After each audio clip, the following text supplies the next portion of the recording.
বোলপুরে বহু পুরাতন কালী মূর্তি পাওয়া গিয়েছে। বোলপুর নিচুপট্টি রথতলায় একটি পুরনো বাড়ি ভাঙতে গিয়ে মিলল অনেক পুরনো দিনের পিতলের কালী মূর্তি। চাঞ্চল্য ছড়িয়ে পড়ে এলাকায়। বুধবার বোলপুরের নিচুপট্টি এলাকায় একটি বহু পুরনো ভগ্নপ্রায় বাড়ি ভাঙতে গিয়ে মিলল একটি পিতলের কালী মূর্তি। এই ঘটনা এলাকায় চাউর হতেই চাঞ্চল্যের সৃষ্টি হয়েছে। স্থানীয় বাসিন্দারা মূর্তিটি উদ্ধার করে এলাকা ঘিরে রেখেছে। স্থানীয় সূত্রে খবর, এই জায়গায় বহুকাল আগে একটি কালী মন্দির ছিল। তারপর সেখানে বাড়ি নির্মাণ করা হয়। বাড়িতে কেউ থাকতো না। পরে বাড়িটি যখন ভাঙা হয় তখন ওই বহু পুরনো বাড়িতে পেতলের কালী মন্দির উদ্ধার হয়। ঘটনার খবর পাওয়া মাত্রই ভক্তদের ভিড় লক্ষ্য করা যাচ্ছে ওই এলাকায়।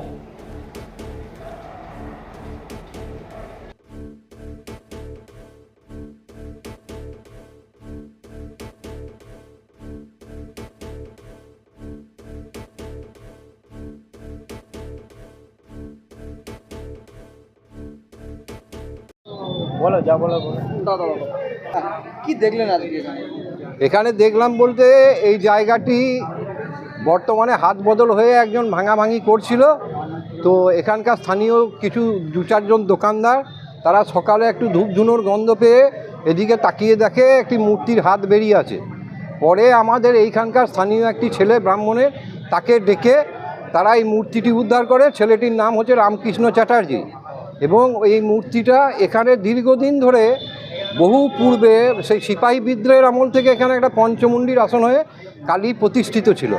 সেই বর্তমানে সেই মা কালীর পুজো বোলপুর কালীবাড়ারি তলায় অনুষ্ঠিত হয় চৈত্র মাসের 20 তারিখের পর শেষ মঙ্গলবার।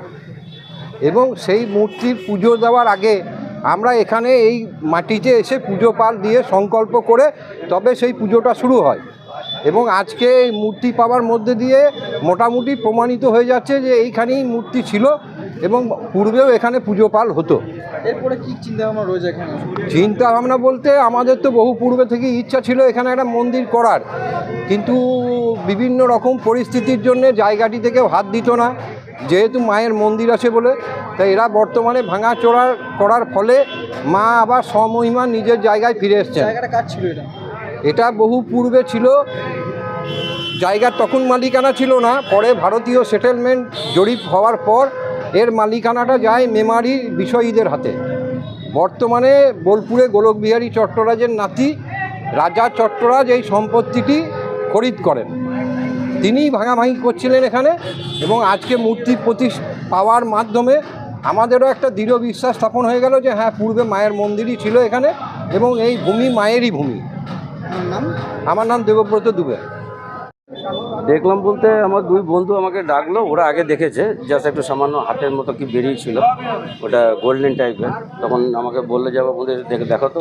এসে আমি দেখলাম, তখন দেখলাম যেটা পুরোটাই মূর্তি। তো ওরা বললো তুমি ব্রাহ্মণের ছেলে, তুমি দেখো। ওরা হাত দিতে পারছে না, দিয়ে আমি ওটা বার করলাম। মাটির ভিতরে ছিল, মাটির ভিতর থেকে বার করে গঙ্গা জল দিয়ে স্নান টান করে ওখানে বসিয়ে দেওয়া হলো। এখানে কি ছিল এখানে? বলতে পারবো না কি ছিল। এমনি তো আমি দেখতাম পুরো পুরোনো বাড়ি, এমনি কেউ বাস করতো না বহুদিনকার আগে। এটুকু ওটা বলতে পারবো না, ওটা আমার জানা নেই কী মানে হতে চলছে না চলছে। না, ভাঙাভাঙি কদিন ধরেই চলছিল। তা এই জায়গা পরিষ্কার চলছিল। পরিষ্কার করতে গিয়ে তখনও বেরোয়, আজকেই জাস্ট ওরা পরিষ্কার করে বেরিয়ে গেছে। আজকেই রিসে হঠাৎ মানে মাটির ভেতরেই ঢুকেছিল, মাটির ভেতর থেকে বার করা হয়েছে। ওটা কালী মূর্তি। ওটা তো এখানকার যে পুরনো বাসিন্দা তারা বলে, এখানকার তো আমি এই দিকটা নয়, আমি ওই দিকে। রামকৃষ্ণ চ্যাটার্জি। রঘুনাথপুর শহরবাসীর জন্য এক খুশির খবর। সুস্বাস্থ্য এবং রোগ নিরাময়ের জন্য যত্রতত্র ছোটাছুটি করার দিন শেষ। বিভিন্ন রোগের বিশেষজ্ঞ ডাক্তারদের একই ছাদের তলায় পেতে চলে আসুন অনলাইন হেলথ পয়েন্টে। অনলাইন হেলথ পয়েন্ট বিশেষজ্ঞ ডাক্তারের সুচিকিৎসা এবং সুপরামর্শে রোগ নিরাময়ের জন্য আজই যোগাযোগ করুন অনলাইন হেলথ পয়েন্ট। আমাদের ঠিকানা রঘুনাথপুর মাঝ medicine house, Raghunathpur college road, পুরনো শালকা হাসপাতালের উল্টো দিকে। যোগাযোগের নম্বর 7384414208 এবং 8436708993। অনলাইন হেলথ পয়েন্টে যেসব ডাক্তারবাবুদের আপনারা পেয়ে যাবেন তারা হলেন সুগার ও থাইরয়েড বিশেষজ্ঞ ডাক্তার রূপম চৌধুরী সোম এবং মঙ্গলবার, general medicine doctor Sabyasachi Das প্রতি শনিবার, শিশুরোগ বিশেষজ্ঞ ডাক্তার সৈকত মাহাতো রবি, সোম, মঙ্গল এবং বৃহস্পতিবার পাবেন। চর্মরোগ বিশেষজ্ঞ ডাক্তার অগ্নিশেখর চেল প্রতি মাসে 2 দিন। নার্ভ, শিরা ব্যথা এবং মানসিক রোগীর জন্য রয়েছেন ডক্টর অয়ন মজুমদার প্রতি মাসে 2 দিন। পেয়ে যাবেন মূত্র রোগ বিশেষজ্ঞ ডক্টর বিশ্বরূপ গুহ প্রতি মাসে 2 দিন। নাক, কান, গলা বিশেষজ্ঞ ডাক্তার ছন্দা ঘোষ প্রতি সোম এবং মঙ্গলবার। স্ত্রী ও প্রসূতি রোগ বিশেষজ্ঞ ডাক্তার রাখি বাসু প্রতি মাসে 2 দিন। জেনারেল সার্জারি ডক্টর সুশান্ত পাত্র প্রতি বৃহস্পতিবার। দন্ত রোগ বিশেষজ্ঞ ডাক্তার প্রশান্ত কুমার গড়াই প্রতিদিন এবং অস্থিরোগ বিশেষজ্ঞ ডাক্তার অপ্রদীপ মুখার্জি প্রতি মঙ্গলবার।